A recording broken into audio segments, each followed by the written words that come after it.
But anyway, this is Josh Levin. He's a GP. He's a friend. He's been a client. He's helped me get in. It's true. I have been a client of yours. That's cool. I think you were one of the first personal trainers who ever trained me. Nice. That's awesome. Definitely in Victoria. Anyways, that's really cool. Those are some of my favorite things. Is when somebody's seen me for maybe their first time with somebody giving them instruction.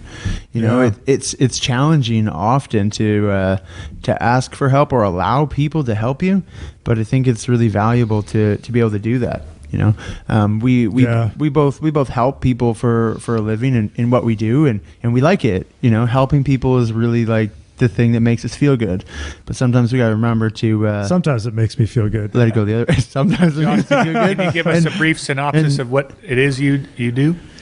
I'm a GP. I'm a family doctor, but I don't really think of myself that way. I think of myself as kind of like a little bit, I'm like a bit of a coach too. I also see myself as a bit of a coach because my background is very much in sports, and that's my passion for sure. I've, was an athlete before I was into medicine, and I have now I'm running a practice, not running a practice, but I'm a part of a practice that does lifestyle medicine, where we focus a lot on diet and exercise and stress management and sleep management, avoiding sort of risky behaviors, and that involves a lot of coaching. So it's kind of fun. I get to sort of bring these two worlds together that are both pretty big part of my life. So yeah, that's what I'm doing now.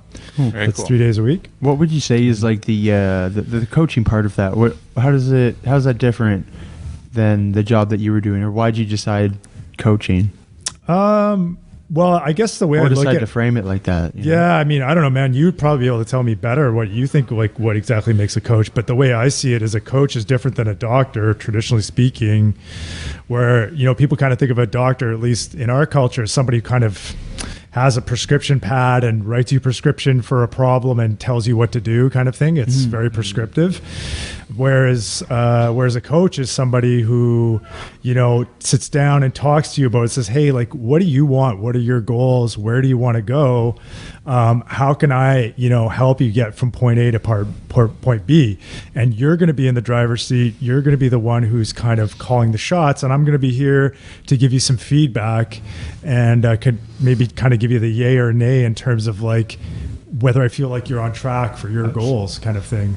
Versus, again, like a doctor's kind of, it's more, you're going to be more passive. A doctor's probably going to tell you a little bit more about what to do, or you're going to be looking for a doctor. A doctor's considered to be an expert,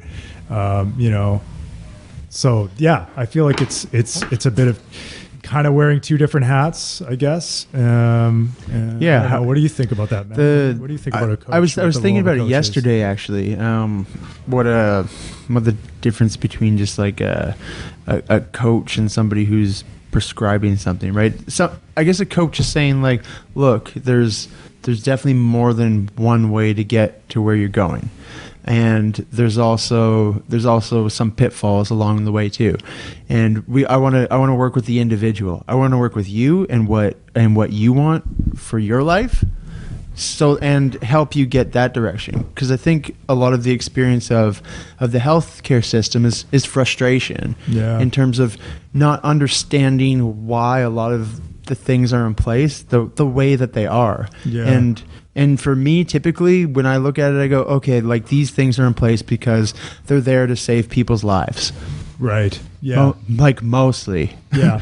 There's some things which I'm sure you could tell us more about, but there's, like that's what the healthcare system is there for. It's to save our lives.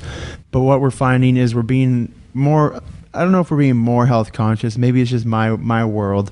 But people are looking to alternative medicines because they are more focused on their health and well-being than just staying alive. Yeah. And that's great. Like, I think that's what we need more of. And I think that's what we're tending to focus on a bit more when it comes to healthcare. Is like, okay, well, maybe we did try preventative medicine before, and now we switch to prescribing things and building your orthotics instead of being like, hey, you should really work on the strength of your feet.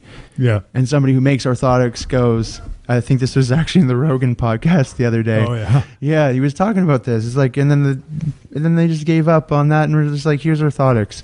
You'll figure out how to make your feet strong, or you won't. Yeah.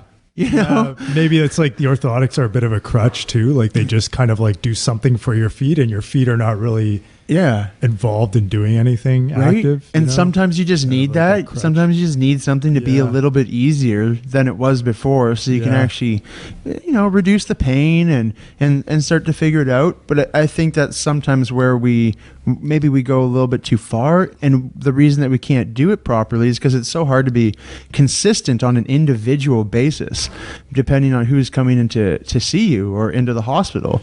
The way that I receive health care is extremely different from the way that somebody else receives health care, as it should be. It should be. We're just different. Mean like your personal experience is different? It should be different in the way that if somebody's dying, they're going to get treatment. They're going to get the best treatment they can to save their life. But maybe I need treatment before I get to that point. I don't want to get to that point. Yeah. No, that's definitely true. I mean, our system is definitely well set up to bail somebody out if they're in deep doo-doo in terms of their health, like they're in acute, they have, heart issues or liver issues or, whatever, the cancer or, any of these major diseases, or they're, they have a trauma or they get an acute injury. Our system is well set up to take care of people who are in acute distress, and have life-threatening situations. But what we're seeing is that more and more in our culture, those kind of problems will always be there, but we're also starting to see what I think is sort of some of the negative consequences of our cultural values a little bit, like kind of the overconsumption and, the sedentary lifestyle, that need for convenience. And it's kind of like turning around and biting us in the butt, we're starting to see health consequences of that. And a lot of the things, our medical system is not really, I don't think it's really well set up to deal with a lot of that stuff, like these, like diabetes and, obesity and, heart disease are like these diseases that kind of take a long time to progress, and they start surprisingly early in one's life. And if you don't get at the root cause of those things, then you end up in a lot of trouble later on. And then you do need the medical system to kind of bail you out because you're, you got a heart attack on your hands. And I think we get aggravated when this emergency system of bailing us out doesn't take care of our health. I don't think we're like looking at this in a responsible way. We're thinking that the healthcare system is set up to take care of us, but the issue is that we're not taking care of us. Why do you think that is? It's challenging. It's challenging to do. Yeah. And I think it's challenging to get the right information. Yeah. And I think it's challenging to trust people. Yeah. And I think it's challenging even right now to trust a lot of the information that we're receiving online, and to be able to understand the different perspectives in which we're getting it from. Yeah. We can talk very easily when we're coaching. We get to talk about individuals often. Yeah. And where we lead our individuals, it's based on a couple things, right? We have like the science and the knowledge that we do know, and then we also draw from our experiences and probably people more close in our community here. And one of the best things, it's not medication in the way that we know it, but if you go out for a hike once a week, you're getting a bunch of things that just most people aren't by staying in the city. You're getting exercise, you're getting fresh air, you're getting an experience maybe with other people to hang out and talk and be creative and interact. And you guys connect on mushrooms in the forest that are like really interesting. This is and a you special just, like, kind of hike we're talking about here. It's not the kind of hike I recommend to my patients. It sounds like a mushroom high, but it's just experience, and it's being on it, in the experience. Sorry, right? being on it, being on the mushrooms, but it's being in that experience that is what really makes a difference. Yeah. Right. Rather than ignoring it and having a bad time, you're just focused on a little bit more of the micro and the now, instead of taking in all this noise and information. that might not make sense to us. Yeah. And when you're walking through the forest, things start to make a little bit more sense. So is that something that you try to like convey to your clients? Is that idea of like, you know, like how do you find in your work that you get people coming to you with like, yeah, like I heard this workout program or this diet is this and that, and you know, so I'm going to do this, like, or they seem really confused in terms of, you know, all the things that they've seen online. Do they come to you with a lot of preconceived ideas, do you find? They're always from things they curious. found online? Yeah, and most times that somebody is sending something, it usually backs up their perspective. And that's pretty normal. Okay, and I think we also get accustomed to that because Right. online I post things that are not always my perspective. Yeah. I'm like, I don't say it, but it's the other perspective, or it's another perspective. Yeah. And people misinterpret that, and they're like, what? What do you mean they misinterpret? Like They misinterpret Can you it give an because example? no, I don't have a specific Okay. one, but they misinterpret Yeah. it because of the source of the person that it's coming from. Okay, right. Yeah. It confuses somebody when you're not a vegan and you say you should learn how to cook really well if you're going to Right. become a vegan. Yeah. And they're like, why? And I'm like, because when I did it, Yeah. I was already a good cook, and it Yeah. was super difficult for me to get what I needed out of Right. it. Yeah. So my experience is that I have to cook and know how to cook really well. And the things that I did learn from vegan cooking, I use today, and it makes my other cooking so much better. And I cut down a lot of the meat consumption that I have because I can make better tasting food. So I'm encouraging of it, Yeah. but I also want people to understand that that's not the way for everybody to do Right. it. But when we talk about the general population, we go, yeah, it's a pretty good idea if people stopped eating a lot of the meat that they did and started Right. replacing it Yeah. with good carbohydrate and good plant-based sources. Right. This is going to go a long way and help us a lot in terms of our health, our longevity.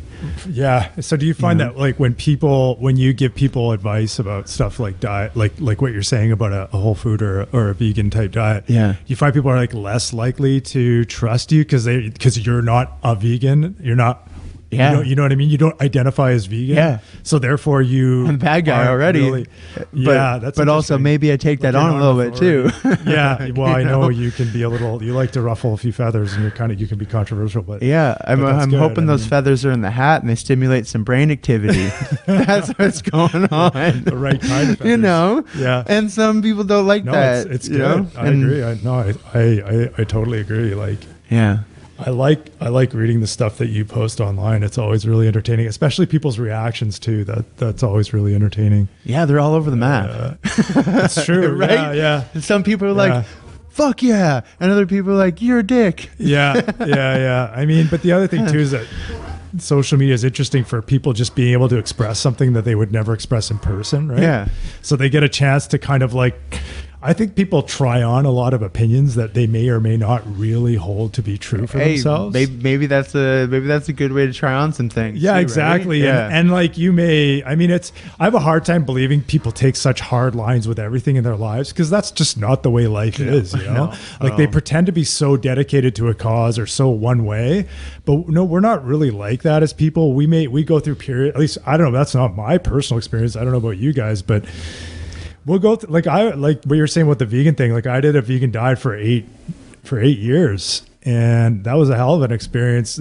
But it was, yeah. Like, and you know, and when I was doing it, it was pretty consuming. You know, like I wouldn't necessarily. I was very outspoken about it. I wasn't telling a lot of people about it and how important it was. It was more for me as an experiment, but you know, like we go through these periods where I think we try stuff on and we do stuff and you know, and then if it doesn't work for us, we trash it and we try something else. But Yeah. you know, we like, I find like the online thing, people get so hung up on who they are and what their point of views are, and then it's almost like they feel like that's absolute, like it'll never change. Like I'm a vegan or I'm a lefty, whatever. I'm a, whatever stripe you adhere to. And then they just, I don't know, people just get so hung up on it. And they'll really bare their teeth online. I really do. And yeah, it's just nasty. I stopped, man. I haven't been on social media for like 2 weeks. Yeah. Now. There's a couple things that I find really helps with this is one, just like don't take anything you say too seriously. Yeah, that's be able to say something without it being like without the ego being able to be bruised in it. Yeah. If you're gonna say something that has your own ego in it, it might come back beat up a little bit. Right? Well, can I step in for 1 second, gentlemen? Yeah. There's I don't remember the exact quote, but there's something about being able to debate without being emotionally attached to an idea. So you could even take on the position of some other person's position, and then see if that's the idea of debate, is to be able to take on any position and find their strong points, and then be able to. But do we see that anywhere on, like, I think, like, I'm super interested in nutrition and diet and stuff like that, right? And right now it's that big debate between, like, for example, like the keto low carb people and the vegan people, right? And this is, especially with all the movies that have been coming out. Yeah. But I don't see a lot of what you're talking about here. People holding a position. No, and then not getting personally attached to it. You know what I mean? Well, people get offended. That is what the day and age is of the emotional attachment to things, and we're not. Right. I think that goes to the school system, and we're not really taught critical thinking skills in the same way that we should be. And so, if we were able to critically think through these situations without getting emotional, then we'd be able to a lot more. Positive discourse could occur, and less calling names and rambling about. Yeah, I think name calling and being on a team is actually kind of something very similar, right? If you're going to be, if you're the one, you don't want to choose a team. You don't want to be choosing a team or choosing a side. Constantly. I think that puts you in a position, and it allows people to then call you that name. If you're constantly siding with, if you're constantly siding as a liberal, right? If you're constantly doing that, people are then going to label you as a liberal, but instead you just identify yourself as being you way more often. Instead of being my perspective is the liberal perspective. It's me. I'm making the decisions for myself and doing my best to make sure I'm getting enough media from different sources and talking to enough people that I fucking don't agree with to find out why. You could say most people who hold positions hold them in many ways because their parents held them, or someone they hero-wise has held them. That's something that we need to, well, at least I think is valuable to do, is like at some point you have to stop giving a fuck what other people think, and the people who give you the things that you need, like even your parents, there's an amount there that they're going to hold you back and not want you to do things because they're safe and they're easy, and they don't want to see you get your fucking ass kicked, chewed up and spit out and come back not feeling so great about it. They don't want to see that, so they'll tell you to go to university, and they'll tell you to go become a plumber, which is a great idea, by the way. In this day and age, like if you like working with your hands, my plumber go sent do me the something like Christmas that. It's amazing. Side note, nicest Christmas card. He gave me a ticket to a movie and a free coffee in this Christmas card. Yeah, well, I thought that was pretty cool. Good. That's awesome. But anyways, so one thing that it brought to mind there, Gord, is what I've read this thing talking about letting your values or your fears drive your decisions. So if you let your values drive your decisions and your actions, then you're going to be true to yourself. Whereas if you let your fears drive your decisions, then you can a lot of times make the wrong or a decision that you don't hold. Totally. And sometimes those two things battle too, right? Yeah, for sure. Yeah. Well, like you're saying, if your values are, if your values are family life and entrepreneurship, it makes it really hard to do both of those things. You have to prioritize something over the other thing. That's how we end up making decisions, is we prioritize one thing over another, even if that involves laziness. But it's good if you're able to prioritize your values, but if someone's prioritizing their fear, right, or making an action based on fear, not the value, then that's even worse than not balancing your values. I was going to say the fear is that if you decide to become an entrepreneur, that you lose that family life that you're looking, that you enjoyed and that you had, but you have to be able to take on those fears, right? To explore that other side of you that needs some time, and it needs some energy, and it needs acknowledging, right? So we get conflicted with ourselves, and that's totally normal. Can I just make one production adjustment here? Yeah. What do you need? I think if we move the crate this way over, a bit more, then I can see you better, and also we can see Josh behind the shroud a little bit better. I'm moving it this way. No, this way. So move this. You got to watch out for the sculpture here. A lot or the butt? Okay. Stop there. Pretty good. That's better, I think. Yeah, I think that'll be good. Looks good. Then I can see you. Josh is a little more in view. Yeah. Everyone's happy. Thumbs up. Thumbs up. Yeah, interesting discussion. I think that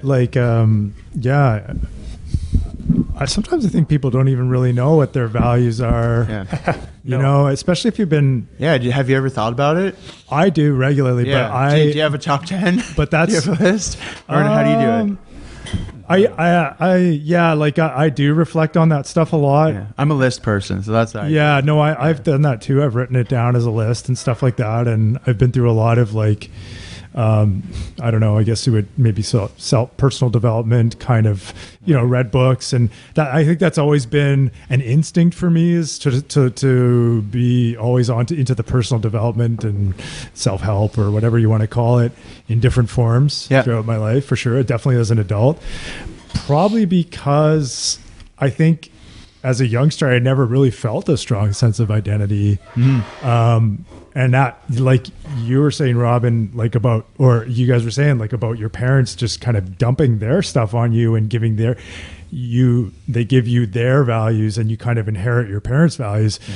A lot of my parents' values, I think, were about change, and about my parents were looking to, I think, depart a little bit from their parents, and they went through a lot of stuff. So there was a lot of transition when I was growing up, in terms deep transition. My mom was going through some really heavy stuff, and I think I just kind of inherited that. My dad's parents were from a Jewish background, but my dad's dad he refused that. But despite my dad's mom being very traditional, and my dad kind of really rejected religion, and my mom was very ambivalent about religion. She is part of the counterculture, I suppose, in that area. Well, and then it was just I don't know, religion was always something that really fascinated me when I was a kid, and I think it's because it just wasn't in my life. And I saw other people who are so influenced by it, and I'm like, what is this? Yeah, what am I I'm missing, fascinated by it, and it was. And it's constantly this is actually a good little, I don't know, maybe not a segue, but in the Bible, the books were written at different times by different people. Reading it as a book is weird. It doesn't make a lot of sense. It's not in the same context. Right. Okay. Everything is written at a different point in history, at a different time, with a different, let's say, a different president. Things just change over time, and things don't make sense that did now. Yeah. So when we translate something from another language that we don't fully understand, that's a lot of misinformation and a lot of fill in the blanks for somebody, right? Yeah, true. It's a lot of fill in the blanks. Yeah. It is. Yeah. Yeah. And I wonder if that causes You think that causes problems in the world? A little bit. Misinterpreting the book? Well, it's always interesting, too, that the main three religions all stem from the Abrahamic faith themselves, but they're just branches of it. That's they all kind of believe the same supposed foundation, but then they're all like, no, this guy knew more about the real stuff. No, this guy knew more about the real stuff. And instead of eventually coming back and be like, hey guys, we used to have some really similar ideas about things. Yeah, and let's talk about that bit and figure out what we know now and share it. We're just gonna fucking fight. I think that has maybe been happening more. Let's just fight. Who are we led by? Men? Yeah. Okay, we are. Yeah, there's nothing like a good fight. Yeah. Are you right? Religious no, fight. I'm right. Yeah, religious wars, man. Yeah.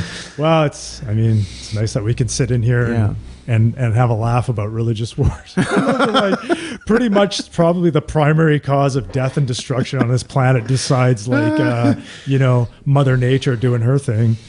Yeah. So. Yeah, and communism also has supposedly caused a lot of deaths, which is they're a non-religious entity that supposedly. That's right. I know. There's been millions of deaths in the last 100 years from those folks. Yeah. So we don't want to discount them. No, that's fair. That's a fair point. Pol Pot. It's funny that our friend Pol Pot and Mao and who are the other guys? Yeah. These like egomaniacal psychopaths that kind of have ruled.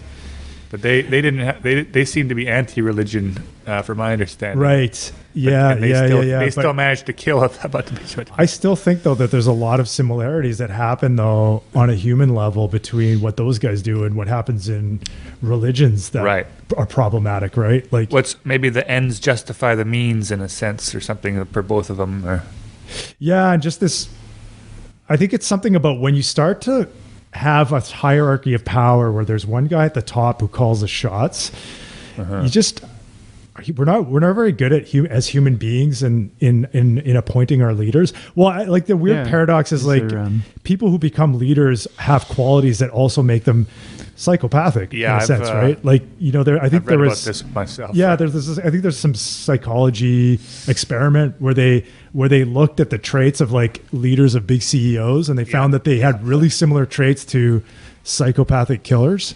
Like they can make these decisions without emotion, and exactly. They rise in positions quickly because they're cutthroat and they don't mind. That's right. Yeah. Is it that they can display psychopathic like behaviors, or is it that they are more associated with being a psychopath? Because I can tell from... What's the difference necessarily? Well, I was just about to explain. So I can tell from doing things at like a very high intensity that you can get into this moment of like, oh yeah, even if I went, I could be here. I could stay here. This isn't like a huge problem for me.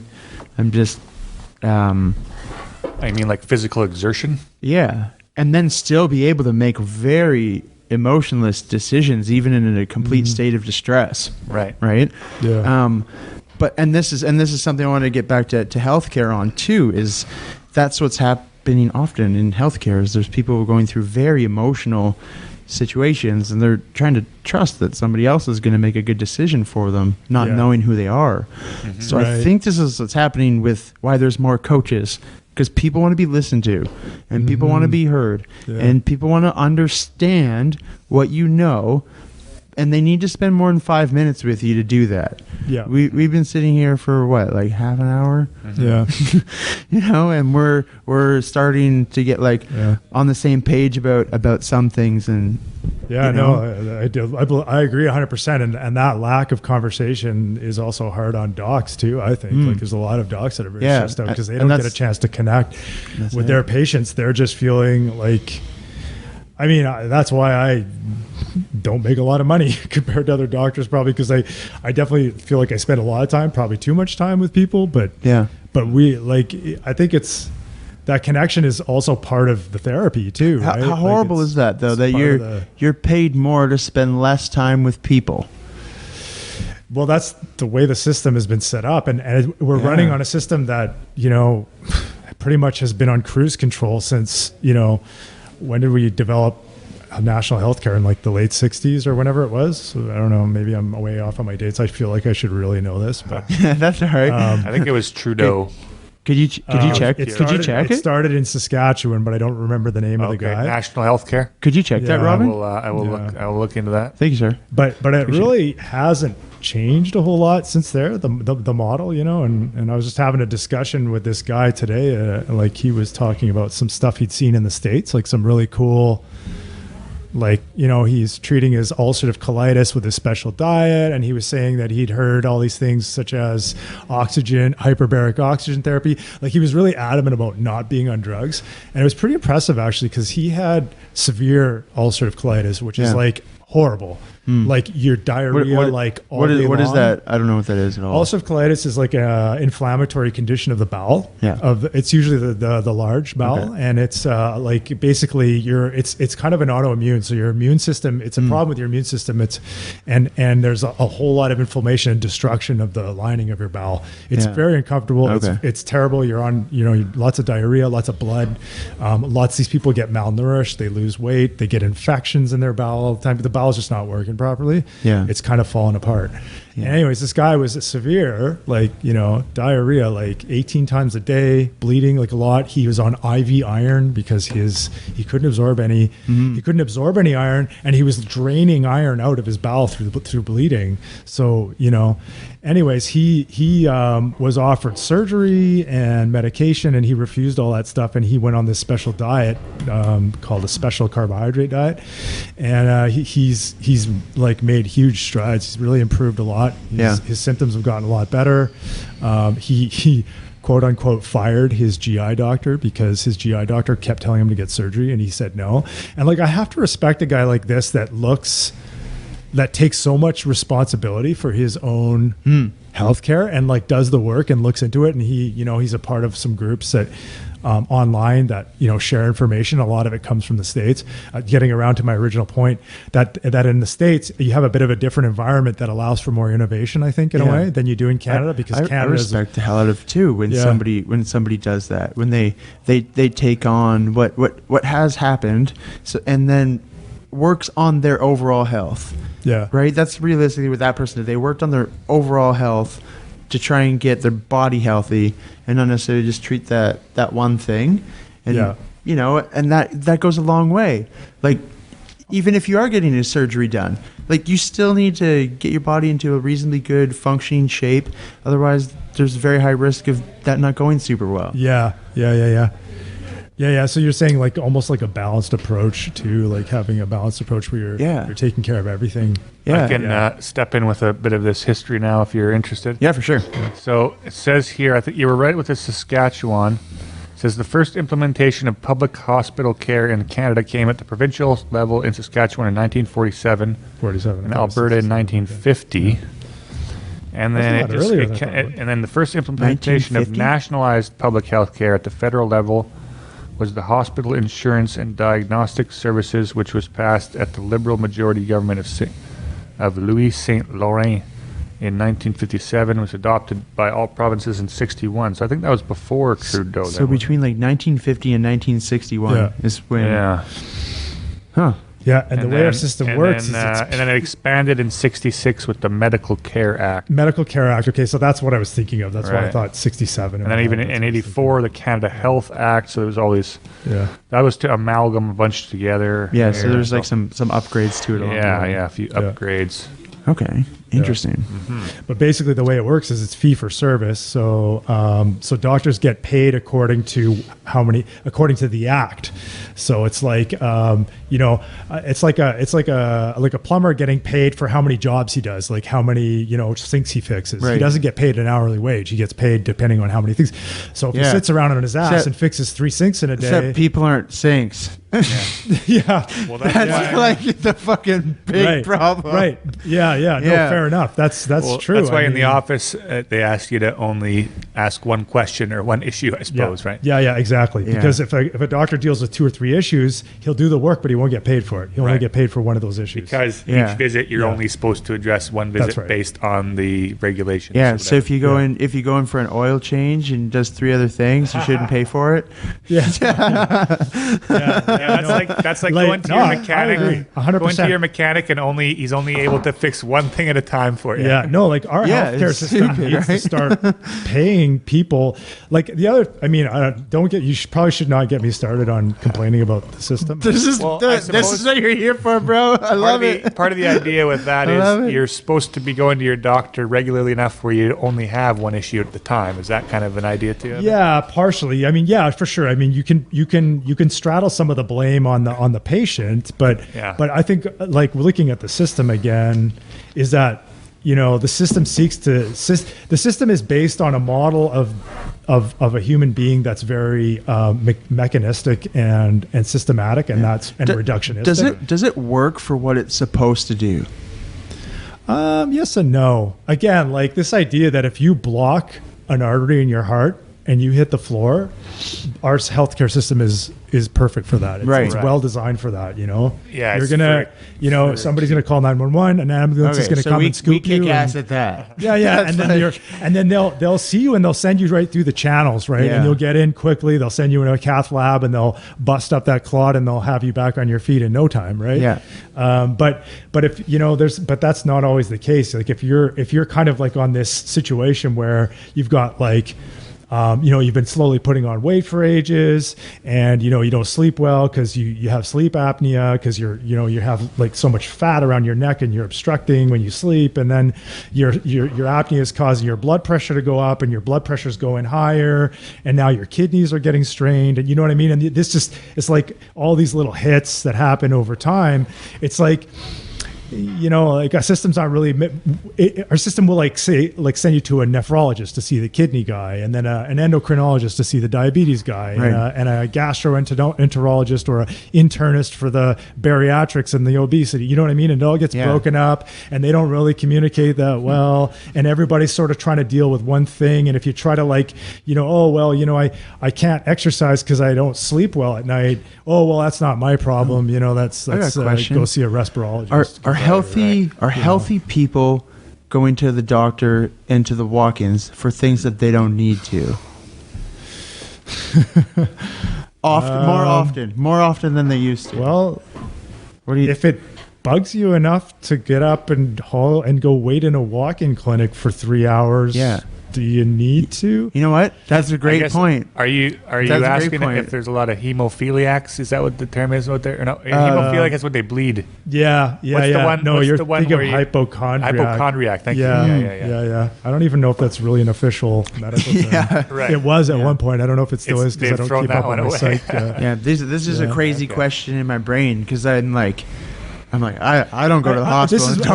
I'll tell you what I think. You know, about 70% of what I see, I'm actually quoting a literal number here, of what I see is anxiety and stress related. Right. When somebody comes to me with a physical complaint, I would say 50-50, it's anxiety related. And some people are okay with that, and they will know, and they will get that if you can explain it to them. But other people are definitely have a harder time acknowledging or understanding the role of stress in their physical complaints and their physical symptoms. They think that's just like an old wives' tale or something weird. Well, they might, like some people are like, oh yeah, like I don't want to hear that you say it's all in my head. Well, I'm not really saying it's all in your head. I'm just saying that somewhere it's in your body. It's like tension. It's like it's built up tension that's that's maybe it's like causing. If you understand the way the nervous system works, it's like it's not in your head, but it's your brain and your nervous system. How about that? How about like the stress how about the stress dial, if you want, is turned up so much that there's so many hormones, like stress hormones, going through your blood all the time, and they're affecting you're coming from your adrenal glands, and they're acting on your heart, and they're acting on your blood vessels to increase all your cardiovascular kind of numbers, and they're affecting your brain to help shut off your cortex so that you don't waste time thinking about. So it's like that we're talking about that fight or flight reaction. Yeah, they're in like a fear response. Exactly. Scenario, and that doesn't and they don't understand that they are there. And that state is designed to affect your whole body because it's supposed to, biologically, it's there to help save your ass if you're going to get hit by a bus. This is the other thing we were just talking about when a leader too, like when a leader is able to make decisions under high stress, the people that we generally associate with being really fucking good at things are the people who are making like really tough decisions under high stress. And are they able, two ways of looking at this, are the people who are experiencing this high stress able to consistently do this? Probably not. That's why we have like shorter terms of like very important jobs. Interesting. I never thought about that. You mean like the president of the United States? The president of the United States is probably one of the most stressful jobs that there is. Gray guaranteed. Totally. Yeah. But it's weird that and we think they're good at that state of stress for some people will like literally whittle them away and slowly kill them. Whereas like another person, it's going to make them like Michael Jordan, right? Or somebody like that. Yeah. It's going to make them like amazing. They just thrive off of it, right? You know, it's just crazy how that's the thing that I find like endlessly mysterious about people is like, you see some people who are like in these really intense, you know, jobs like being a lawyer or being like a firefighter or a paramedic or whatever. And some people are thriving and other people are kind of like, they're getting sick. Yeah. You know what I mean? From all that stress. Yeah. We had a guy we interviewed a little while ago, Brady Clifton Bennett. Clifton Bennett. Yep. Clifton Bennett, thank you.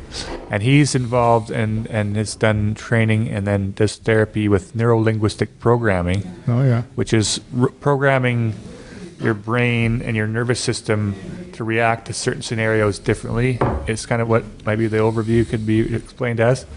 And so I wonder if people who you're talking about who have this stress that's damaging their system in a certain scenario, if they were able to be through therapy programmed and then perform better in those scenarios. I think it's totally reprogrammed. Yeah, it's not necessarily. I was going to ask that question a little bit differently. Yeah. Do you think that it's just to a greater degree, like it's trainable to a greater degree? I mean, I see it every day that some of it is trainable to a degree, but some people just aren't going to be able to cope with a lot of situations. Yeah. Their strengths just don't lie in the things that we tend to value now. Right. Yeah. So how do you handle that? I don't know. It's almost like the strong of today will not be the strong of tomorrow. Yeah. So if you keep pushing on the strong, you end up with this strangely I mean, do you adapt or not? I don't know if you can relate, but I definitely find like there's people who sometimes come to me in like these situations, like it's like this idea of chronic fatigue syndrome, like people they're in these really high pressure situations with their job and their family and their life, and they come to me because they're like, well, I'm tired and I don't feel good and I'm sick a lot of the time. I'm nauseated or I'm getting palpitations or all these kind of like somatic symptoms. And like at some point it's like, okay, well, and then I'm like, well, are you taking care of yourself? Are you spending time to like wind down at the end of the day and like turn off the email? Are you taking time to like make food and eat healthy? Are you taking time to exercise? No. I can't. I have to do this. I have to do that. Well, at some point it's like, well, maybe you just shouldn't be doing all those things, What's the compromise worth for a person? Yeah, maybe like and some people are actually functioning at a fairly high level. Like they might be holding an executive job and, or they're working like, 60, 70 hours a week and they're making tons of money, as an entrepreneur, but they come with these like complaints and it's just like their health is starting to, I think those are the beginning signs of like more serious health problems to me. When I see those things, I just feel like, okay, here's a person that if they don't start like like a pre-diabetic almost or something. Yeah, like they're going to drop dead of a heart attack in like 10 years, if they don't start like, modifying their expectations. I think that it's like we have like really crazy high expectations of ourselves sometimes. And it's when I don't know, maybe Gord, you could speak to this, but like when you have crazy high expectations of myself. Not you personally. I was thinking more your work, but yeah. Oh, you want to talk personally? I can talk about high expectations too. But like there's this big disconnect between the person's expectations and like where they're kind of at in their lives. Like they have this crazy vision of like what they think they should be, and then they have this, and then they see where they are, and then when that starts to drift apart more, they get really upset, and and sometimes people aren't really necessarily sick when they come to see me. They're not functioning well, right? You know what I mean? But they're not functioning well according to a standard that they have adopted for themselves. So it's hard for me to tell them that they're sick medically. And sometimes people are coming, they're like asking for like stimulant medications or sleep medications because they can't sleep at night. When the real solution is they need to self-diagnose themselves in that scenario too. Yeah. Right. But like the real issue is that they need to understand what their limitations are. Yeah. They're not operating within a reasonable realm of expectation. Right. They don't know how to set goals for themselves. They don't know how to, manage their egos, or maybe it's their ego, whatever. I mean, they're just kind of like, they're out of control in the sense that they're they feel like they can do everything, but they're running up against those limitations, those human limitations. Maybe they've been living this lifestyle for so long, and it's starting to affect their health. Yeah, and they don't. They kind of have this definitely barrier. They don't want to change it, but they do want to change it. But there's kind of this. They don't notice what steps to take, and then maybe are you the one? You're then the one to try to chip away at their wall and make it steps for them. No, I think that's very accurate. I feel like that's the case a lot of the time, is that sometimes you can see something from the outside very clearly that can be hard to see when you're wrapped up in the middle of it, for sure. To me, the thing that makes the most difference when you're talking to somebody who's a professional, right? And whatever kind of professional they are, if they're taking the time to listen to you and give you some good information, they're probably going to be giving you some really good information. Yeah. But if they're not listening or they don't have the ability to, then we're going to get it wrong a lot. Yeah. Yeah. I mean, you do have to trust experts to a certain degree, I think, or trust people who are, I guess it's sort of, that's, it kind of brings us back to our conversation about the social media thing, because it's hard to find a reliable expert now, because there's a lot of people who are self-proclaimed experts. Yeah, you know who's an expert? People who know a lot about what they're talking about and say, "I'm not an expert. I don't know that much. I'm learning more every day." Yeah, and if you want to keep up with how much I learn, you got to come and talk to me often. Yeah. And, no, that's a good point. That's the only thing that makes sense. Once you know enough on a subject, the first thing that I get often is somebody comes to me and goes, "I know how to do all my lifts. I eat super well." And then I'm like, "Well, why are you 60 pounds overweight? Why are you where you want to be? Why are there bags underneath your eyes? If you know what you're doing, why aren't you where you? I'm not a punctual person because I make lots of mistakes too. But why are you 25 minutes late for this session if it's so important? Do you think those people are being honest with themselves? They're not. Yeah. There's a lot of dishonesty with ourselves in this day and age, I think. Yeah. And we do it. We're probably doing it right now. A lot of it, in some respects. Yeah. I mean, I think some people are a little better at it than others. I like to think that I'm not saying I'm good at being honest with myself, but I definitely feel like that's a priority of mine. I try to be honest with myself because I recognize you work at it. Well, it sounds like since a young man, you've been analyzing yourself and then working towards bettering yourself. Yeah, so that it's a lot of people, self-absorption. I don't think a lot of people do that. They're just kind of, they're living on the wave of their past experiences and decisions, and they're kind of just flailing. And they're staying above water to some degray, but in a lot of ways they're not. And then they come to see you maybe around the time when they feel like they're drowning. Yeah, no, I mean, and I think everybody comes from different backgrounds, and some people come from such horrendous kind of upbringings and backgrounds that they're literally in survival mode all the time, And you can. I see it when I'm working with people. There's people that run out of the door with anxiety attacks. Yeah. Literally. It doesn't happen super often, but I've trained enough people that's happened 13, 14 times. And what do you think's bringing on the anxiety for these people? Lots of different things. Depending on the gym environment. Yeah, I'm going to list a whole bunch of them for sure. Depending on the gym environment, loud music. That one sets me off too. Yeah. I don't like being at the gym when there's loud music all the time. I have a hard time hearing, I think, the way that we're podcasting right now. Oh my God, it sounds so good. I can hear you. I can hear the difference in your voices. I can hear what you mean. Yeah. I feel like I can understand a little bit more of what you're thinking because of the way that we're communicating right now. Yeah. And communication isn't going well. Yeah. And it's communication between the patient and the doctor, or the person's body and their brain. What other examples from the gym specifically can you think of, claustrophobia? If there's too many people in the gym, someone might. Yeah, people aren't comfortable around other people. People aren't comfortable being vulnerable. People aren't comfortable with they're coming in there with fears that they're overcoming, and just stepping inside the gym is a really good fear to overcome. And that's why I sit down with people for so long and I talk to them in the gym. Yeah, I was going to ask, as a trainer, do you ask, like, have you ever had any anxieties training? What might bring those on? We want to make the most comfortable workout environment. It's probably a good idea to ask. Yeah, that might be a new thing you could do. Yeah, the when to ask is a whole different scenario though, because I think right off the bat, it might set off somebody's anxiety specifically.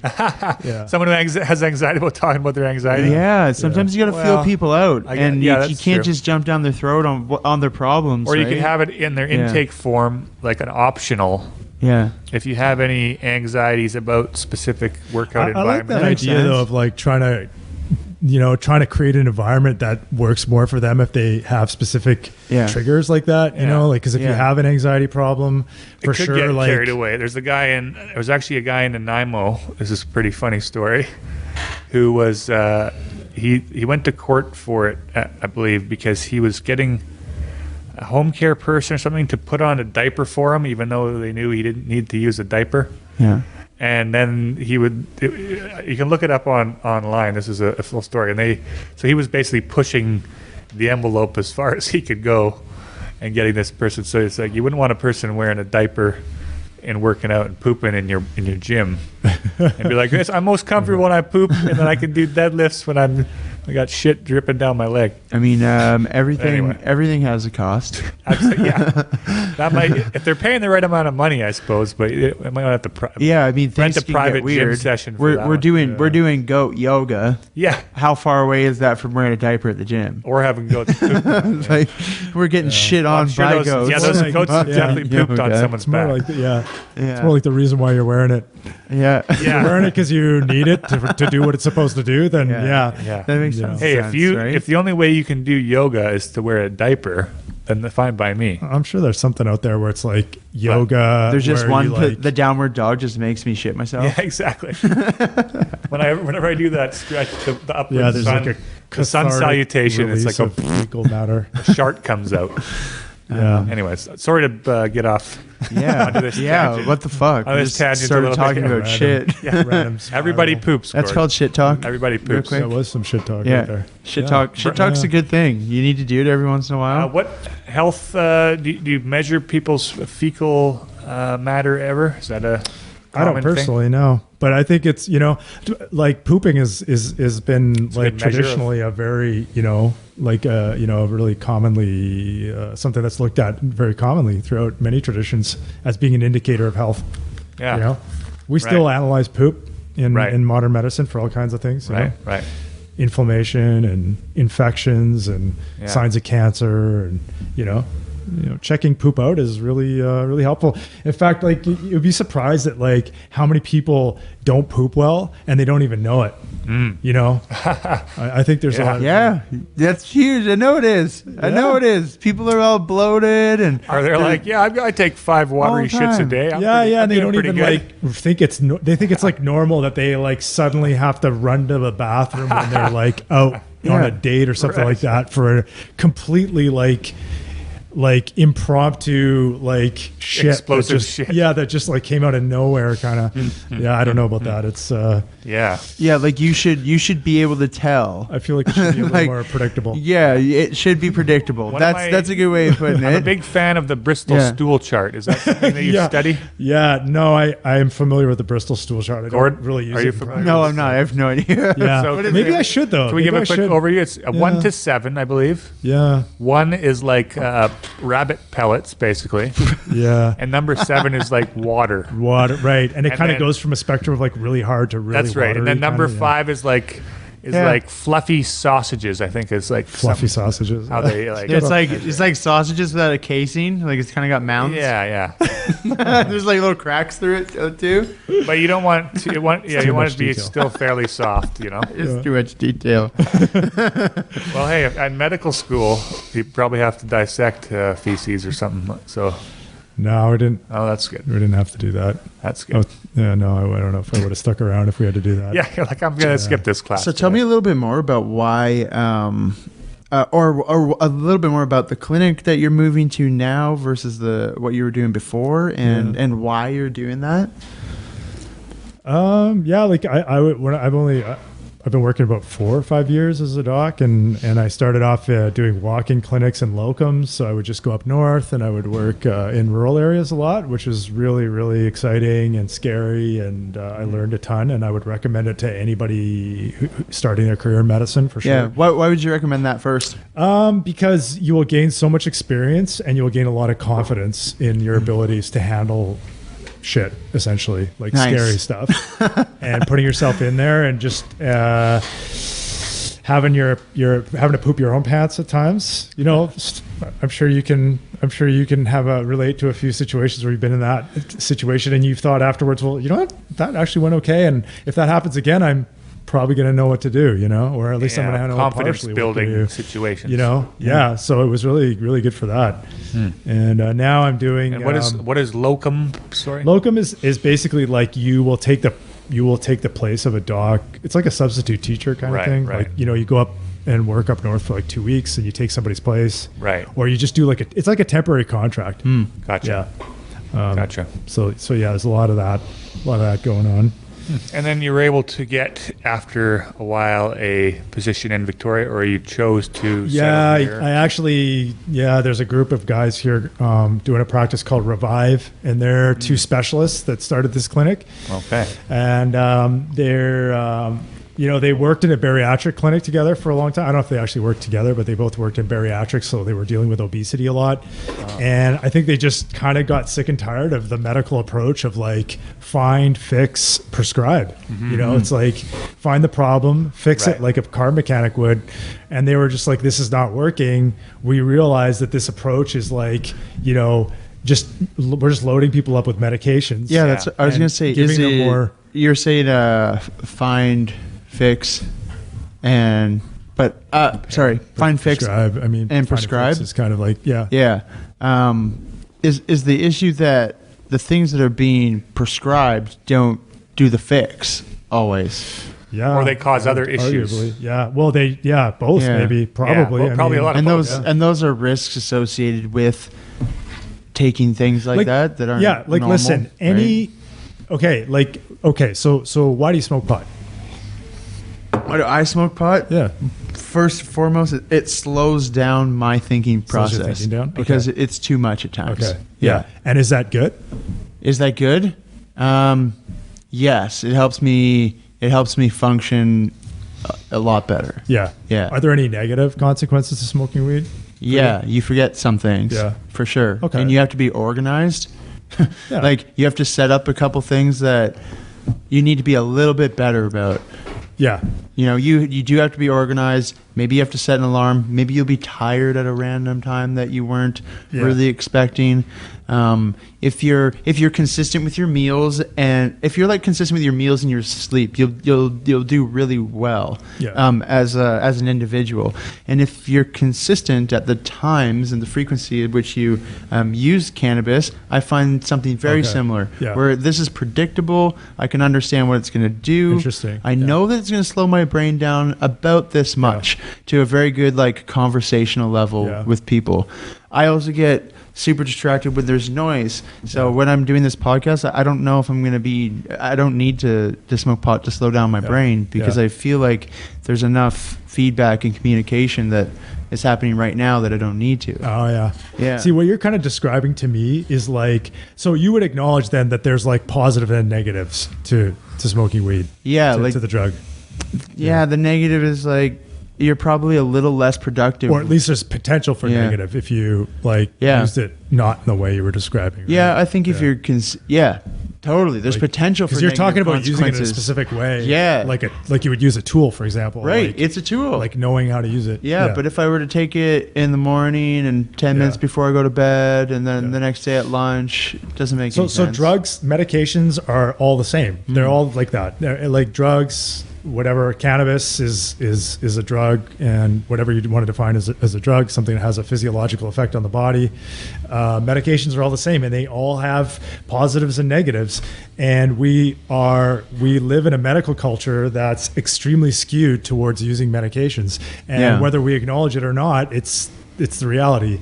And sometimes you don't know that you're in a stream with a current until you get out of it, you know what I mean? Or you can sort of step outside. It's like the fish in water has no idea what Yeah, what land is like. And that's why I get myself off it every once in a while. Yeah. Check out how I'm actually doing, like all the time, like relative to having cannabis in my system and not. Yeah. So like doing the sober October is super important. Yeah. It's like, okay, like Take a break. what's going on here? Yeah. Can I sit with these feelings of discomfort and dis-ease in my head? Yep. Yeah, you can do it. That's cool. Okay, that makes sense. And acknowledge that those feelings exist instead of just covering them up. Yeah. And deal with them a little bit. Yeah, and, interesting. Make friends with them. And then be like, okay, it's time to fuck off. I'm going to smoke some cannabis. Yeah, I've always found it as a tool myself, too. I've definitely abused it in the past, but and I find it kind of can amplify a situation. If you're watching a movie or something, it maybe makes that movie more exciting based on... You're more, your senses are a little heightened, so you're feeling the sounds, and you're feeling in the character's body or something. And then if you're having sex or something like that, you feel your partner's heartbeat more than you would, or whatever it is. Or tasting food, you're like, oh man, this thing tastes amazing. Whereas it also though people who are already in a bit of a negative mindset, they can smoke, and then their negative thoughts spiral, and then they're like, well, I'm a loser. So I find it almost amplifies, for me, I've found over the years, it amplifies the mindset that I'm already in to some degree. So if I'm not in a positive mind state to begin with, it can actually make that worse. I don't know if you've experienced that, Gord, yourself, but not often. Mm-hmm. That's for sure. I think the biggest side effect that I've ever noticed is like a handful of times I've been lightheaded. Right. Well, and memory. Yeah, and I'd say that the memory thing. Yeah, the memory thing is, in the moment while you're in that state of being high. You get a little lost in the conversation sometimes. You lose the track of where you were supposed to go or trying to go. Well, but Josh, I think we all do that. You may be able to speak to this, Josh, because I don't know. I know I've spoken to a lot of people who they don't dream to the same degree when they smoke a lot of pot. I don't know, Gord, do you dream? I think we've spoken about this, but do you? I think I dream more when I don't smoke. Yeah, absolutely. Yeah. So that's the same with me. Like I'll dream every night if I don't smoke, and I'll almost remember everything. Probably a biochemical explanation. But then not because I'm dreaming during the day. That's what's happening. You're sitting there. You're just. I've already dreamed out. I don't need to dream when I sleep anymore. Like not quite, but you're saying. Sorry, just to finish that thought. I was also wondering, because they say that you write your memories when you sleep. Is that rather like we write? Or like we're healing, kind of our bodies are healing. So I've heard that our memories are written kind of into our system more. Is that something that you can speak on at all? I don't know. No, I don't really know enough about sleep. I just know that we need enough of it. Have you heard that though, that your memory is written when you sleep at all, or is that something that? Maybe like definitely it consolidates probably some things that you've learned. Yeah, I think I've heard of that. So maybe when you smoke, we're in a different brainwave state. Happens. Yeah, and then so maybe it's a different. You're not consolidating those memories the same way. We definitely know like the opposite is true. That if you don't sleep well, your ability to form memories to make good decisions, like you're definitely impaired. You're cognitively impaired when you don't sleep. Right. And also there's something to do with the emotional part of the brain, which is responsible for fear, so that fearful memories will persist a lot longer if you don't sleep well. So, and like traumatic experiences that can get a hold of the brain and kind of start changing the wiring a little bit. You need to sleep. Part of healing from that process is actually the physical sleeping, which can help your brain kind of what they say do fear extinguishing, which is like kind of getting over the association of fear with a situation like swimming, for example. If you kind of you got dunked too many times by your older brother, and you can't go into a pool. Yeah. If you don't, you got to sleep so that you can help yourself overcome that trauma. Interesting. Kind of thing. Yeah. Huh. Yeah, because I wondered often if there's any correlation between the memory, the issue with memory retention and smoking marijuana and this sleep and dream separation type of thing. It's an interesting thought, yeah. Because I've read about brainwaves. There's the alpha, what is it now? Alpha beta, gamma, theta, something Yeah, like delta. that. Delta as well. Alpha, Yeah, beta, delta. Delta, gamma. Delta, gamma, and then theta. Sorry, alpha. Yeah, you're right. Alpha, beta, Beta, delta, gamma, and theta. theta. Oh, and not theta. gamma. Those are the 4 major ones. Right. Yeah, I don't know gamma. I'm not sure if that is one. But Gamma maybe might not it is, be. Yeah, that might not be one. Yeah, it's definitely a Greek letter. I can look it up here. Let me. It goes along with the other ones. But I know that that marijuana will put you in a certain brainwave state comparatively to. Oh yeah. Yeah, probably. Yeah. Well, like it's a psychoactive substance, right? And I mean, you know, psychoactive substances, most psychiatric drugs will profoundly affect your sleep in different ways. Mm-hmm. We know that, like, for example, hypnotics, like sleeping medicines, they will make you sleep more, but they rob you of certain stages of sleep that you need for like recovery and rest, right? So and that's like a hard thing for some people to wrap their heads around when they take a lot of those meds, is to say like, yeah, you're sleeping, but you're not really getting the right kind of sleep. Yeah. Tell us more about that. Well, I mean, I just, that's pretty much it. That's all that I know on that one. But it's partially it's that, but also like I think of sleeping kind of like diving into under a lake. You know, you kind of need to come up for air sometimes. So your sleep kind of has this wave-like pattern where you go down into deep stages and then you come up and then you go down and you come up. But some people, they don't really get deep enough. They kind of just staying at the surface the whole time. And even though they're kind of asleep the whole time, they don't really wake up feeling like they slept because they didn't get the proper, like, you know, stage 3 is or that like these NREM. Ambiens and stuff that people are taking. Yeah, exactly. That's interesting. That's Zolpidem, those kind of medications. It's interesting to think about it that way, in a wave where you're kind of going in and going out, and whether the actual wave has a wave of its own where it's heading down into that deep sleep too, where it takes that amount of time. Probably micro and macro waves in there. Microwaves. That's how you get to sleep with microwaves. But when I teach nutrition, helmet to sleep. Yeah. Was that when I teach nutrition? That's how I teach about metabolism. Is in waves over time throughout your day. Is if you're not eating, your metabolism's probably falling throughout the day, and if you're not moving, your metabolism's probably falling throughout the day. And we don't want those things to be crazy high all the time, and we probably don't want them to be so low either. We need a sort of a range. We need to be in stasis often, right? And in sleep, there's a sleep stasis that is definitely giving us something more that we need out of it. And having the quality there becomes really important. Well, it's cool. It's like definitely super interesting field, and it's a very rapidly developing field. Like there's, I don't know, I'm pretty sure, I think his name is James Walker. He's kind of like I think he's been on Joe Rogan. He's been on Joe Rogan's friend, Rhonda Patrick's podcast. She's really fascinating. Written a book. She's fascinating to listen to. Yeah. Awesome, right? If you want to listen to a good podcast with her, listen to her interview of Walker, the sleep guy. That's a really good one. Oh, yeah. Yeah, I believe I did have the He talks sleep guy about cannabis and sleep. Oh, he does it? Oh, yeah. And he talks about it for a good chunk of time. I'm pretty sure. I just don't remember everything he said. Yeah. Because I was pretty stoned when I listened to it. No, I'm just joking. Yeah. No, he talked about so many things. Yeah. There's so much information in there. Well, those shows you have to listen to multiple times and take notes. Yeah, exactly. Yeah, there's so much stuff in there. It's like you could definitely take notes really on that and miss half the stuff. Yeah. No, well, believe me, I know I was a part of a Facebook group that like followed her stuff like religiously, and holy shit, some of those people just took deep dives and like they would write these long lists of all her recommendations and everything she said and what podcast she said it on. I'm like, is this all you do? You just sit there and like listen to her podcast like all day long? Super fans or something. They're like super fans. This is what we need to do. We need to find more fans like that. Can I make a segue here? Yeah.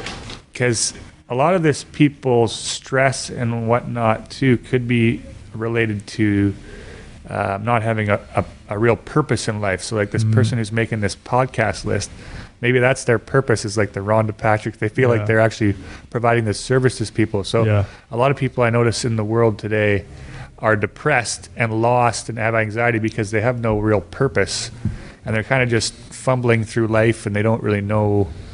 Is that something that you can speak on? Yeah. And do you notice it all, or? There is a psychologist who is well known, an American psychologist who I won't be able to remember his name now. I don't.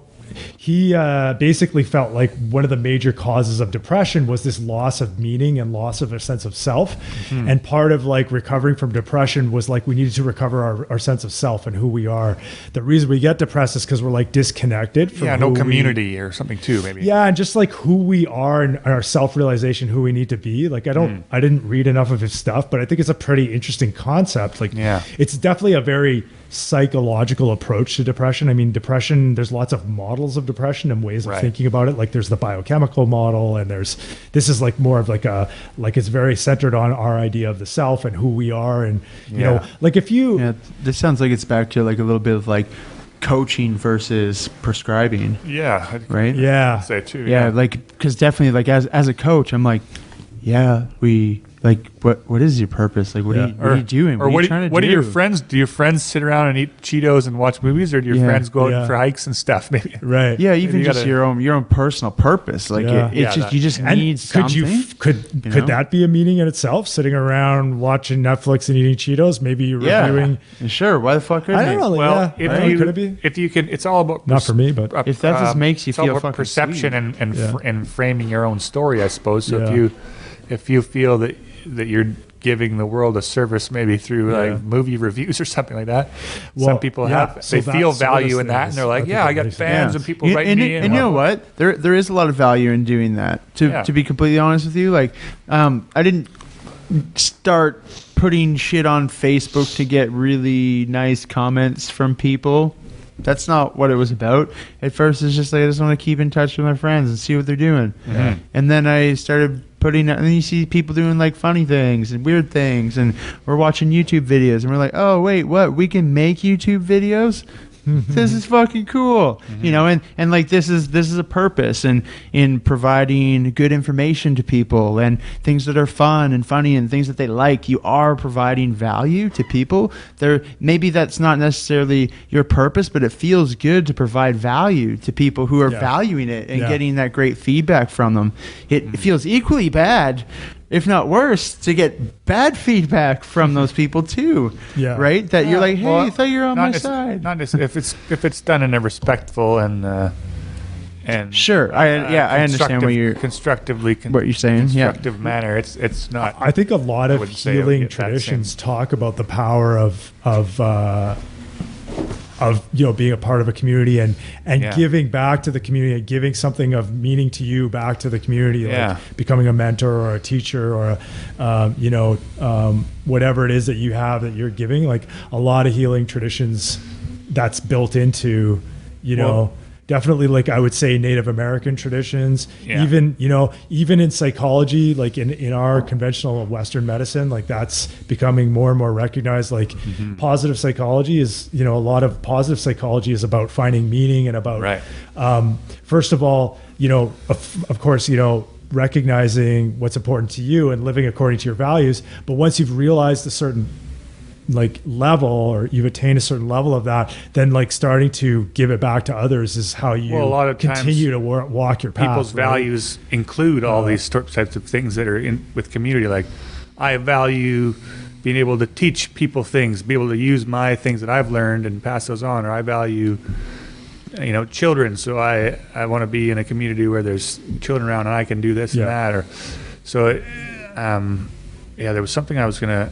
bring up, but I don't have a notepad handy. That's okay. We were mentioning that it's good to have a notepad so you can write little things while someone else is talking, and then sorry, I remember now.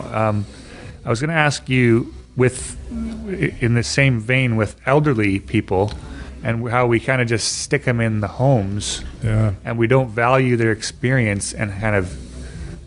It seems to me like people retire, and they're kind of just expected to go and I don't know do their own thing, and then I think they could in many ways lose that value. Yeah, what worries you most, Robin? What's something that what's a health matter that like worries you the most? A health matter that worries me the most? Yeah, something that you're like concerned about. Well, something in my personal life, since I have a spinal cord injury, is neurological degeneration from what I have existing. Like I only have 10 to 15% of my muscle muscles that I can move. So, and in the last 3 years, I actually lost some function in my left arm, and we couldn't really figure it out. Thought it might have been a syrinx, like a growth in the spine, or so that's a big one is losing more function than I already have. Do you feel like the healthcare system for what's going on in this given situation is listening and doing a good job of helping out where you think is needed? Or a person definitely has to be proactive. That's definitely something I've found out in my you told me you were working out the other day. Yeah, that's always awesome. Right. And I made my neck pretty sore, but that's an issue I have. That's jumping back into exercise too quickly. Like, I used to be able to do 10 of these. Yeah, welcome to the gym, bro. That's what happens every time. All the time. But I noticed that most things, it's definitely, I have to be proactive about it and almost guide my own care in lots of respects, especially with my injury. Yeah. There's not a lot of doctors that are trained. They maybe do 1 week or less or one segment of schooling on spinal cord injury specifically and the issues surrounding that. So, especially with my condition, I have to be educated on it and then be kind of, there are certain doctors, I have a physiatrist that I go to and they do know more and can, like you said though, Josh, they refer you to the next guy, and then he's like, instead of referring you to like the next guy who may or may not know something, what's a good solution? What's a possibility even? Like what would help? For that, I think for the specific scenario that I had where I was losing function in my arm, and it seemed to be a nerve issue, I think I had to be referred to those people where I got the MRI, and then they went to the neurologist and they reviewed the MRI results and so on and so forth. So for that specific incident, it seemed to go, fairly, I would say, I don't know, smoothly, or it seemed to go as the way I expected, you could say. But I never ended up going through surgery because the degeneration stopped, and they couldn't really see anything specifically in my MRI results that would be like, we got to take this out, we got to go in and cut this out. So do you feel like you were well taken care of? I'd give it 85%. 85%? That's pretty good. That's pretty good? I would say that's pretty good. Yeah. I've definitely seen a lot of people walk out the door that would not give me 10% maybe. Right. Yeah. But is that because they came in with expectations that were unrealistic? Yeah, probably, and I let them down. Right. I mean, there's definitely it's not supposed to happen, but there's also values get inextricably intertwined in the way that people deliver healthcare, and that really depends on the doctor and the person that's in front of you. Yeah. Medicine is supposed to be delivered uniformly in especially in Canada, where we're all trained the same way. Mm-hmm. But the reality is that, we're all different, and we all bring our own stuff to the table. And, I know that I'm biased against medications. I recognize that. It's probably from my background where I saw a lot of addiction in my family and my friends, and I just don't trust. I don't trust medicines. It should be a last resort. And is that I'm not that bad. I mean, I definitely have moderated myself a little bit, even in the 4 years since I've been working. Like when I first started off, I wouldn't give anybody any hypnotics or opioids or anything for anything. Antipsychotics or those weak. Yeah, and I was just I was making some enemies in the walk-in clinics there because I just, people who would been on medications for a long time, I would just, could yank them off it. And I don't think that's very fair or very nice looking back. Yeah. But I definitely think that there's I feel like there's a right way and a wrong way to use medicines. Just like there's a right way and a wrong way to throw this axe or, use a screwdriver. It's, and you got to learn how to use them. They're technologies that can be abused and used in wrong ways. And and I think that kind of I guess it really brings us back to the information on things is typically there's a statement made in a headline or an inflammatory statement that's made in a headline that leads us to believe a position on something when we're reading it, and it doesn't necessarily prove that position after reading the article.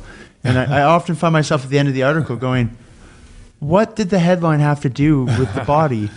This didn't make sense. Yeah. You just told a bunch of people a bunch of stuff that was not necessarily true. That kind of dives into a whole topic of the problem with the internet. Yeah, but I want to make sure that we stay on it regarding regarding healthcare. For sure. And how that. Do you feel like that's an issue in healthcare?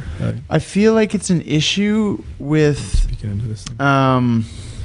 Probably not in healthcare itself, but in the way that people talk to each other outside of the healthcare. Yeah. They blame things on the medications and they blame things on the doctors. Yeah. But what really they're not getting is they're not getting the information that they need to be informed about the decision that the doctor's making for them, or be informed about the decision that they're making for themselves. So they find something external to blame instead of finding the information they need or being able to trust the information they need. Right? So do you think that part of that problem is like they're just looking up they're getting the wrong information from the wrong sources or something? I think we're just not giving great information. I think even the idea that the healthcare system is really good at saving lives, but not good at keeping people healthy, and agreeing that that's what it's for. Is a big step. That's a fantastic quote, by the way. I'm going to rewind. When I listen to that, I'm going to write that down. I've got a fascinating... Really good at saving lives, but not so good. I got a fascinating paper that I came across a number of years ago. Do you guys know the Lancet? Oh, yeah. The medical journal. That's one of the biggest, most influential medical journals. Exactly. So this should hold some weight then. Yeah. Richard Horton, who was the editor at the time in 2015, he wrote this here. Quote, "A lot of what is published today is incorrect," unquote. I'm not allowed to say who made this remark because we were asked to observe Chatham House rules. We were also asked not to take photographs of slides. Those who worked for government agencies pleaded that their comments especially remain unquoted since the forthcoming UK election meant they were living in a Purdah, blah, blah, blah, blah, blah. Why paranoid concern for secrecy and non-attribution? Because this symposium on the reproducibility and reliability of biomedical research held the Wellcome Trust in London last week touched on one of the most sensitive issues in science today, the idea that something has gone fundamentally wrong with one of our greatest human creations. The case against science is straightforward. Much of the scientific literature, perhaps half, may simply be untrue. Afflicted by studies with small sample sizes, tiny effects, invalid exploratory analyses, and flagrant conflicts of interest, together with an obsession for pursuing fashionable trends of dubious importance, science has taken a turn towards darkness. As one participant put it, poor methods get results.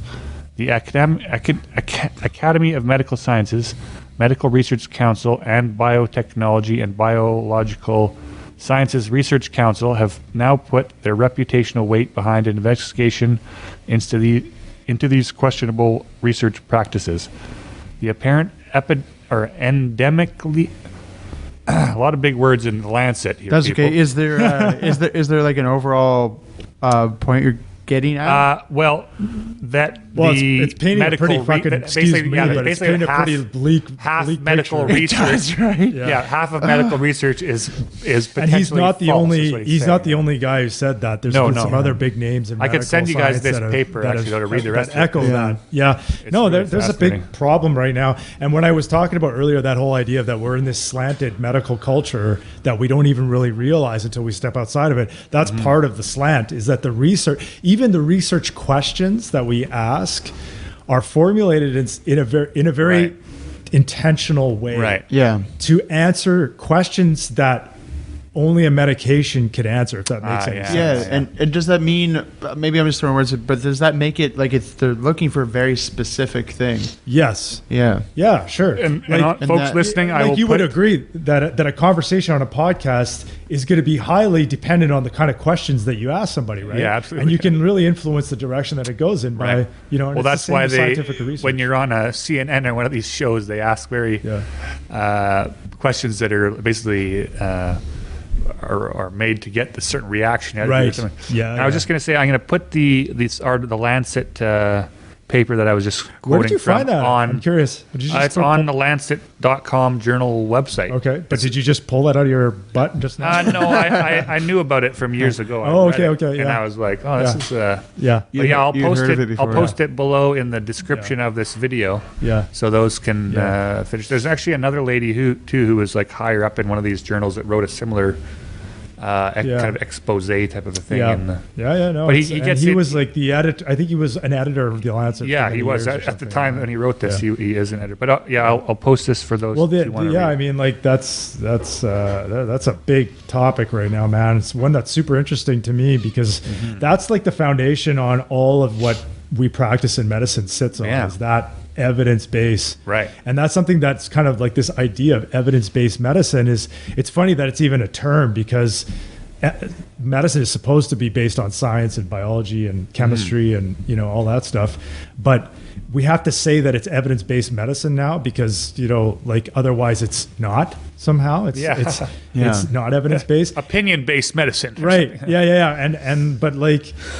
But ultimately, that's what also science is evidence-based. They've come up Yeah. with a really good way of finding an opinion about a specific thing. But Yeah. as this paper has said, there's Yeah. all sorts of fallacies that get stuck in there because Yeah, of 'cause funding it or has because to. of this. Or Like that, that's By the way, part Gord, of do you it. mind putting your mic Yeah. just a bit straighter behind you there? There you go. A little more like that. Super. It's becoming like medical research is a bit of an industry in itself, and it's there's a lot of controversy, I think, in the fact that it's highly guided by the industry. Yeah. It's the whole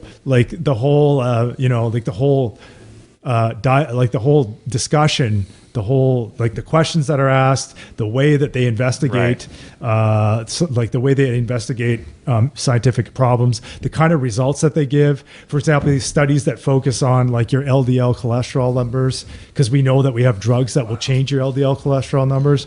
Like that's biased science. It's biased because the question that it's asking is already. It's asking like, oh, can we change this person's LDL by doing X, Y, Z? Well, maybe we shouldn't even be asking about that. Maybe we should be, like, do you give a shit what your LDL is? Maybe you don't because you're not a guy that's at risk of having heart disease. You're bad cholesterol, right? But even if I ask a big, huge, smoking, like 65-year-old white guy who's like on the brink of dying of a heart attack, if I ask him, oh, do you feel better now that your LDL went from like 6 to 4 since you've been on this cholesterol medicine? He'd be like, oh, I don't know. My doctor tells me to take it. I don't even know what that means. Right. I don't watch those numbers. I don't care. Like you don't feel that stuff. But then all the medical research is like very much focused on things like this. Like these questions of what we call surrogate markers and focusing on that. Well, there could be a placebo involved, and you're telling you, you're doing good, sir. You're going down by 4 points there. Yeah. Well, it's a huge field all into itself, and there's definitely big problems there. And going back to the one question I had with elderly, and kind of putting them in homes and not having a purpose and whatnot, do you see a lot of deterioration?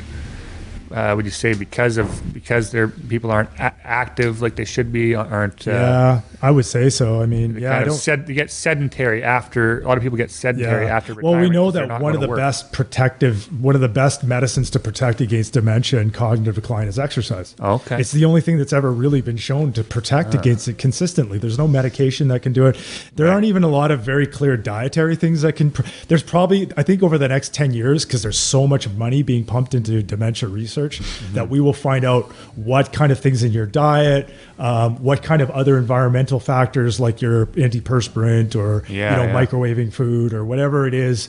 We'll figure out what things. But for right now, the one thing that we know consistently and effectively reduces your risk is exercise. And it's just stupid how we don't prescribe or use that in medicine for people when we know how effective it is. How can we not understand that something in movement is what's good for biology? Yeah. Yeah. Right? Yeah. Well, we're meant to move. Yeah, Right? We're meant to move. It's that simple. When you Yeah. don't move, you are not. You're dying in a way. Yeah. You're not allowing your cells to live like they should be. Yeah. And we're just talking at a cellular level. Never mind an entire human. Yeah. But we know it consistently feels good to move. Yeah. And when it doesn't feel good to move, you're in a bad spot. You need help with that. That's a good point. It's hard when you are in a bad spot of movement that you can't trust your own body to give you the right feedback. Yeah. And you need help with that. There's a nice sign on the bus that I took a selfie in front of that says, "Your job isn't killing you, your chair is." Yeah. It's all about sitting and how bad. So sitting is as bad as smoking and all this. And that sounds a bit rhetorical. That's a hard bit of information to digest for most people because people are like, "Oh, okay, cool. I'll just take up smoking and stop sitting." Yeah. Right? Well, there's like somebody's gonna say that. Somebody's gonna be like, "Cool, I'll stop sitting and start smoking." Well, yeah. There's or someone's be like, "Martha, you should stop smoking." Like, Tom, you sit at work all day. It's just as bad. Yeah. We have there's a famous doc in Oxford who said that what we have is like it's not like it's not like diabetes is not like a blood sugar problem. It's like it's like a sitting. It's a disease of like, I don't know, walking. Well, we have deficiency diseases of affluence. I've heard that term. Whereas it's not like we're having scurvy or malnutrition in that. We have probably malnutrition, but they're eating. We just have different stresses that aren't killing us as quickly. Right? I think that's part, like the healthcare thing is, okay, we're good at stopping the things that kill us quickly. Yeah. Right. But the things that don't kill us quickly, we don't even talk about them. We don't address them, no. Yeah. Because they're not obvious. When we get these confusing articles and even confusing documentaries and conflicting documentaries that seem to be good and they're produced really well that don't necessarily add up. Right? Yeah. There's really good arguments to be had on both of these sides to understand the perspectives so that you as an individual can make healthy choices. That's where I think a lot of the experts argue is when they start talking about groups of people and who are leaving vulnerable in these situations. And typically it's the people who can't afford to do things or the people who end up being the most vulnerable in the healthcare system. Yeah. If you can afford or have the ability to get to a doctor or a hospital very quickly, or get your own private room where you don't have to share with somebody who else might have an infection. We know that one of the biggest indicators of living a long life is your ability to access good healthcare. Yeah. And what determines that? Well, it has a lot to do with your social status, probably. Definitely. Your job and your income and your education. And like there's there's pretty good epidemiological evidence that socioeconomic factors are more important than your biology to your health. So, it doesn't matter what awesome things, genetics you have or what medicines you're on. If you come from a broken home and you don't have an education, your chances of dying early are way higher than the next guy who's taken the same medicines. I've heard too the term a nutritional desert.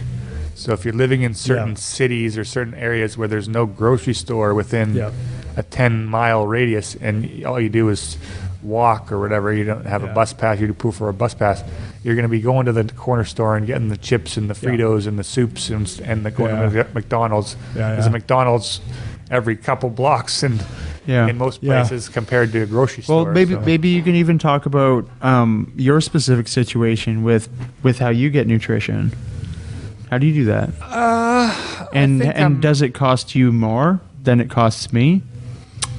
No, probably less because I'm not moving around as much. So okay, let's assume we did the same amount of activity, which we don't. Okay, which we don't. No, definitely right? not. You're probably burning. Yeah. You're probably burning like 4,000, 3,000 calories a day. I burn like 500 maybe. Yeah. Would you say that's a low number?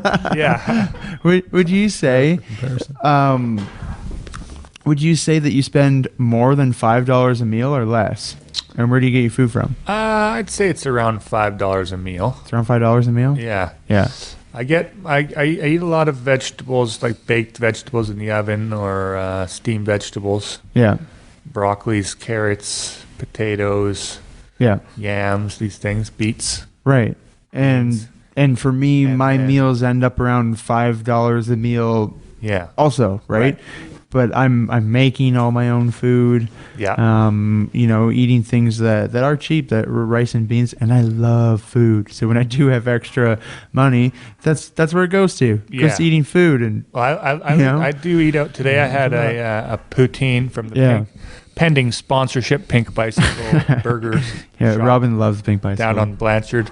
Oh yeah, I love that place. There we go. We got another second endorsement here. Oh man, yeah.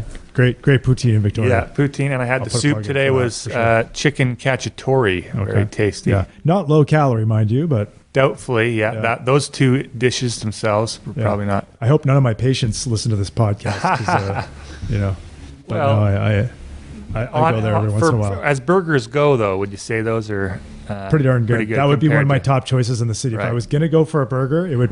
Yeah. Or if you were recommending like a semi-healthy burger. It'd be where? I would go to Pink Bicycle. It would be the Yeah. Pink Bicycle for a burger. Yeah. And they All right. they have the Moroccan bean, very tasty. Oh, the veggie one. Yeah, a few veggie ones. They have a portobello mushroom. Yeah, the last time I So, was you there, know. I had the what's it? The new veggie burger. What's that? There's You know. two bean one. There's like a Moroccan know. bean I and a haven't been black in bean a one, long time. and then the portobello mushroom. Those are the ones. I know. They also offer like the whatever it is. Damn it! What's the name of the new fancy one that everybody's talking Oh yeah, about? Beyond Meat. Beyond burger. Meat. That's right. They have a Oh, Beyond really? Meat The one, or bear- something similar. to that. Barely meat. Yeah, and you can I think they just substitute. make their own. I don't know. Yeah, and you can substitute. I think any of the regular burgers they have with the Beyond Meat Okay. one. Yeah. So I think I did. So that last time. I what was are there. your thoughts on the What is it Beyond like? Meat burger? Well, it tasted good. It tasted really good. good. Yeah. What about the processing? Yeah, how do you get over that part? Eating, Well, yeah, eating I don't of know. processed foods comparative Yeah. to I think like arguably it's probably like a lesser evil, depending, and like it really depends. I mean, right. there's a lot of it's processed of- for sure. And actually, there's a shit ton of saturated fat in a Beyond Meat burger. It's designed to be that way. It's all coconut oil and palm oil, but that's still saturated fat. That if I had a guy in front of me who was at risk of heart disease, I would really not recommend that kind of thing. Yeah, it's Right. not it's not a lot healthier. It's not different. It's just fast food. Like, Yeah, it's Right. probably It's a more different where form. it comes from that makes a bigger Yeah. difference. The fact that it's not from an animal and it's Yeah. not from an industry farmed, blah blah blah. There's no. You're less likely to get. But is E. that coli is that a poisoning. better thing Maybe. in terms of like the way that your body now absorbs this? Like, I know we can't do a long-term study on this currently, but like, what do you think? Well, I don't know about like the body, but I think it really is important for us, those of us who have food choices to make, that we have some conscious idea of where it's coming from and the impact that it has on the environment. I really think that that's important. Is Beyond Meat burger better for the environment than a typically industrial farm burger that you might get at McDonald's? Yeah, I would argue it probably is. Yeah. It's not like something that I claim to know all the details about, but I think, and again, like referring back to the Lancet, there's been a few series of studies coming out of the Lancet that have shown the effects of industry farming on the environment, and it's not insignificant compared to all the other human activities like transportation and It's definitely not industrial insignificant. farming. It's a huge it's a big impact part on of the everything that environment, we do. All industrial farming, including plants, has a lot of waste product that is caught. But Yeah. and then- Just the sheer volume Yeah. of the amount of farming that we do on the Yeah. planet is actually huge. Yeah. Right. We live on a very small portion of the planet. That's- What was it, like 1%? I'm not It's sure. like 1% of the land. But the mass. thing is if you look at how many calories we consume per person in North America versus like probably in a developed country, it's obviously Way- far higher. way higher, yeah. And it takes the amount of land it takes to consume calories in that kind of a concentrated form is far higher than it would be on a primarily plant-based diet. Like that's just, there's Listen, no argument about Bernie that. to me. Bernie Sanders, are you trying to limit my calorie intake over here? Sounds like a socialist being spoken. That's right. Yeah. I think Josh is trying to kill off all the big, strong men and say that they're not worth feeding. Well, here's We should only the people who only people who are in certain sports should be allowed to eat meat. Yeah. Only in fighting sports and and entertainment sports where strength and or we just do away with punching them and kicking altogether. ability are priorities. You must be under 1,000 calories to live on the planet. Yeah, Man. Well, I mean, but like Jesus, look at how much overconsumption of calories is. Look what it's doing for us. Not a whole lot, really, except for helping us like die horrible deaths of like. Well, that's kind of the disease of affluence. We have too much of that. And back to that idea. I mean, some of us are eating a lot, and we're also, we're enjoying sports and working out a whole heck of a lot, and so we're doing cool things to a certain extent. I have to admit, I would have a hard time adjusting my diet like if I couldn't do the amount of physical activity I do right now. And it would be like right now, I mean, I talk about that being the best way to eat probably for the environment, but I still eat meal like a couple times a week. I definitely eat it a lot less than I have ever in my life. I've seen you speak about this, Gord, but it's like someone could, if they were knew the nutritional value of things, they could potentially eat nearly the same nutritional value of food as to if they were eating meat, but they just have to eat so much more and have such a variety, where eating meat provides you this nutrition bank. Right. But the average person doesn't have the knowledge or the ability necessarily to go and find all these certain grains that will provide this amino acid and this protein. Yeah, like it's a little easier. To get some of the things that we require. Right? I'm just saying it's a little easier in I some think quite regards, a bit easier. right? Quite a bit more than a little bit. Because the information's there on that. We're not saying that no one's saying that meat is better for you, hands down. Right? And what are we saying when we're talking about meat anyway? Like, are we just talking about beef? Yeah, that's always because if we just compare randomly like beef to spinach. Well, which is better? Well, let's stop saying one's better than the other. Are we going to get these cows from India that's just walking around eating garbage? Well, it's just the comparison. It's the comparisons that are dumb. We need to stop comparing fucking dandelion greens to arugula. It's just another thing, right? We need to understand that eating a variety of foods that I prefer dandelion leaves myself. You do? I really couldn't care any less. Arugula tastes nice, but like, it's local food. You could probably get dandelion greens pretty much anywhere in Canada. That's another thing that on the side of the road. We need to be a part of the conversation. Is Vancouver Island should be sustainable in our food growing. I mean, we should do a lot of things as being one of the fucking wealthiest places. Best places to live in the entire world. We should probably have a few things sorted out ahead of time, ahead of other places. Here's a question for you guys. Do you think, it's just a hypothetical, new buildings should have some portion of their land space for growing vegetables or something, like, let's say, even one floor on the building or something would have garden space, so people get access to, and maybe that could be government subsidized, or who's going to take care of it? Who's going to cultivate it? Who's going to water it? That would be something that would have to be worked out, maybe. But I mean, I'm all for it. I think it's an awesome idea, and there's even I'm pretty sure that if you talk to an architect, they would tell you that have these things like having green space on the top of your roofs is good for the city, because it promotes temperature control in the inner city and CO2 exchange, and it's probably better for people psychologically, and when we were talking for the air quality, all that stuff, right? When we were talking about purpose, just as that opportunity kind of arose, is yes, when you create gardens, you need somebody to take care of them. You do. And when somebody's looking for purpose, tending to somebody else's garden and helping them out is a really good way. And you can earn money that way. And maybe even that's the type of thing where we start incorporating low income into high income. You have a job as a caretaker.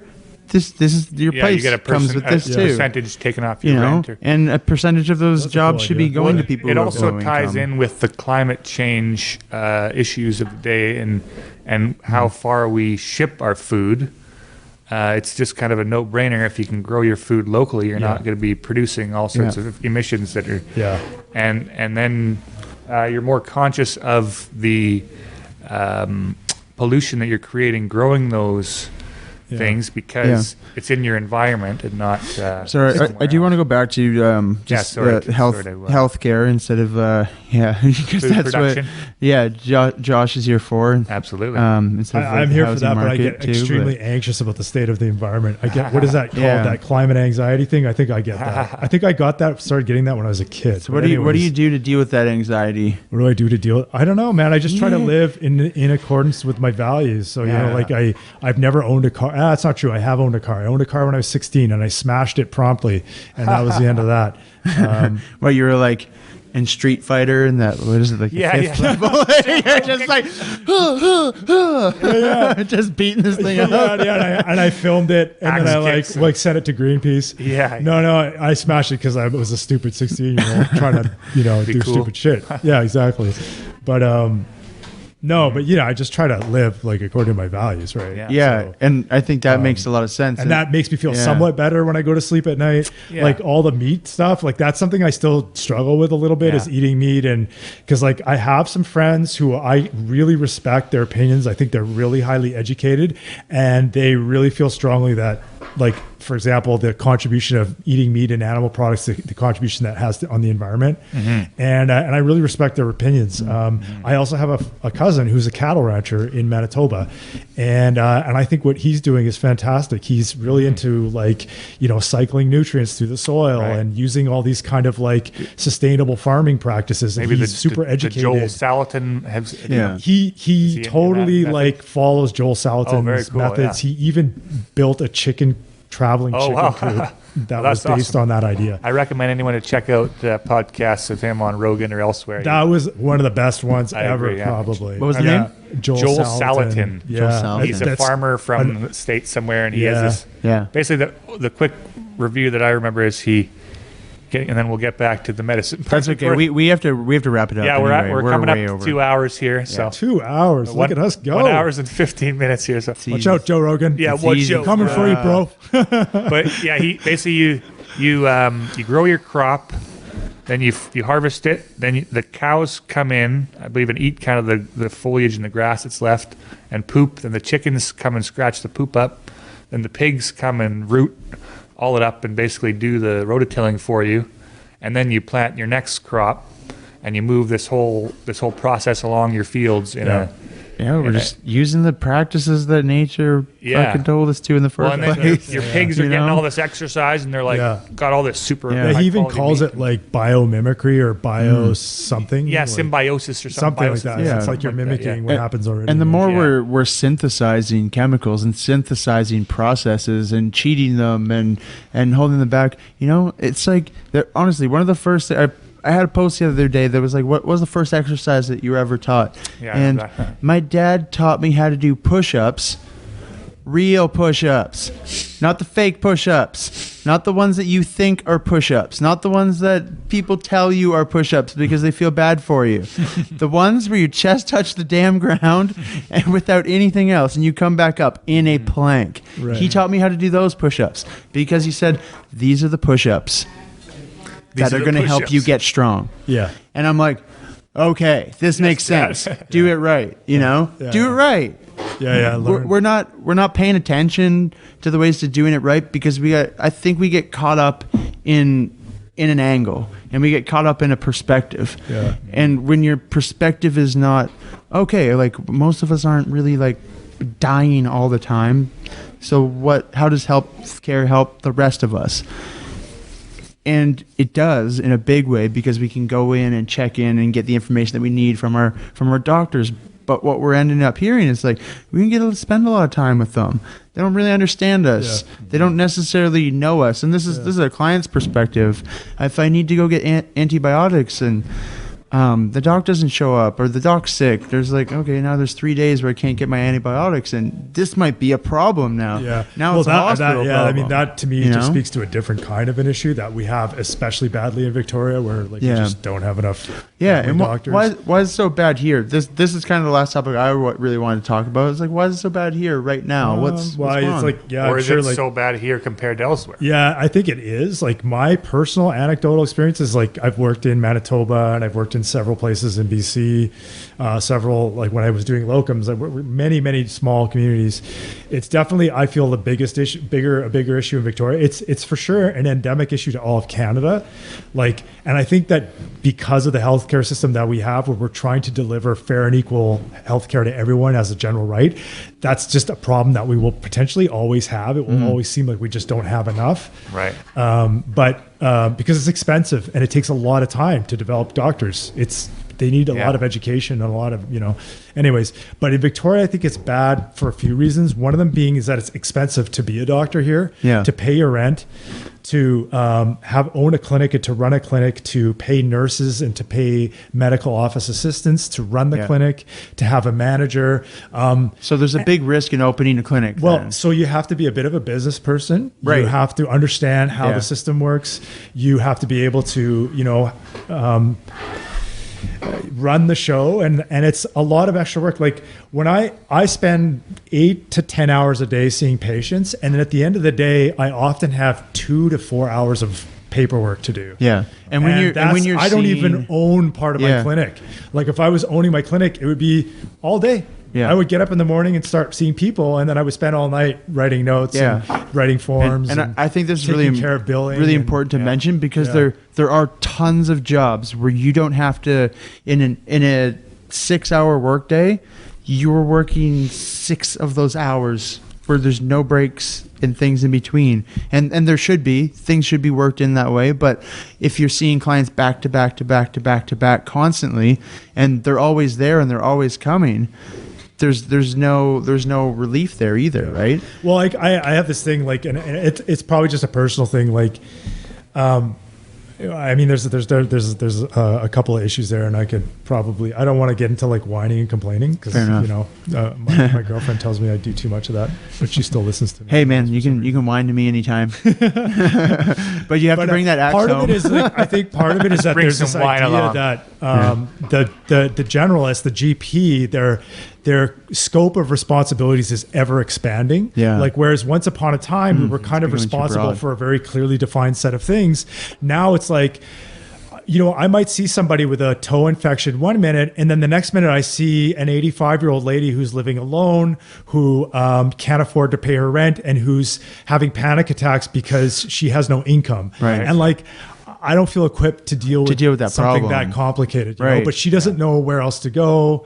And like I said earlier, I think about 70 to 75% of what I see is stress and anxiety related. I was never trained in psychology. It seems like I'm doing a lot of psychology training on my own to be able to deal with these issues that I feel are really important, and they're important for people. But, if I was just to go the conventional route, I would just bring out my paper and try to prescribe something to get rid of those people, because I don't have the means to understand and to go. Like, part of it is, we don't have the time, but the other part is we don't have the training.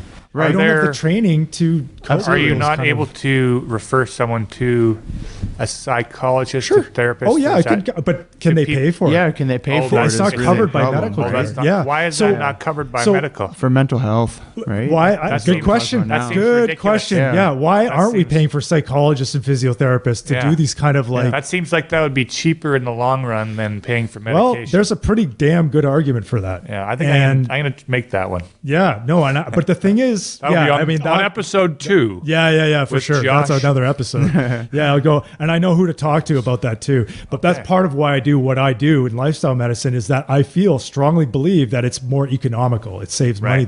It saves the system money in the long term. Right. I spend more time yakking to people in the short term so that they don't have to get their, like kidneys replaced because their diabetes is end stage. Right. Yeah. Awesome. Anyways, Josh, it was awesome talking with you. That's us. We're being kicked out as we should have been gone a long time ago. That was good. No, I'm just really. That's okay. Okay. We're done anyway. Don't worry about it, Blair. Anyway. Let's call That's it. okay. Hey, Blair, try not to jump into the podcast right here. We're trying to just end it on a good note. That'd be sweet. Yeah. Thanks for having me. Yeah. Right, thanks a lot, Robin. Josh. Thank you very much. Any social media? Anything you'd like to plug, or what's your? Can you tell us your clinic again? Revive. Clinic is Revive Lifestyle Medicine. And where can we find you need that? a referral from your GP if you want to go there. And the other clinic I work at that's worth mentioning is Women MD, where we do lifestyle consultations there, and we do a lot of women's sexual health. Okay. And I think that if you're interested in lifestyle medicine, I would strongly suggest checking out one of those two places. They both have good websites. So, Awesome. Okay. Thank you very much, Josh. Right on. Thanks, guys. Thanks a lot, Gord. And have a good night. Awesome. All right.